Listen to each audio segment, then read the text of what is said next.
Mheshimiwa Faisal Miji, una nasaha gani ama ujumbe gani wataka kuwapa watu wa Lamu? Asante sana, na ujumbe muhimu nataka kuwapa watu wa Lamu ni kwamba Lamu has been a victim of poor leadership kwa muda mrefu. Yani nikitafsiri, Lamu imekuwa imeathirika sana. Wachague viongozi wale wenye maono, wenye elimu, wenye kuelewa, wenye kufahamu na wenye uzalendo, people with a good will to help to serve the Lamu people. Mtu anakuja anateza sheria, anaweka bwembwe, small projects, mipira, sijui sherehe gani. Ni sherehe, lazima iwe ni Faisal. Lakini sisi kama wazee wetu wanazuoni should be able to identify and distinguish between the difference between a politician and a leader. Wana huruma na watu wao. Tumechezwa sherehe miaka mingi. This time round, let's be serious. Employment, we need our land rights, we need our economy, we need good healthy facilities, we need somebody to go to the parliament and stand strong to defend. Baraza wakae chini watukague. Yule watakaye kumuona anafaa, basi wamtangaze rasmi na mimi niko tayari kufuata.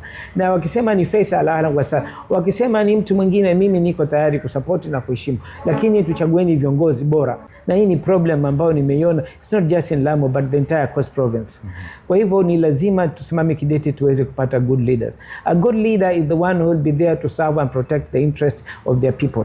Wawe na well-being and concern, wajenge watu wao wawe. Lakini politician ni yule atakuja awadanganye, awafanyie mambo small projects, awacheze shere. Mkisha kuingia box, akisha kupata that business is kiongozi bora, sio bora kiongozi tu. Tuwe na kiongozi ambao atakuwa ni wetu, atasimama kwa interest zetu.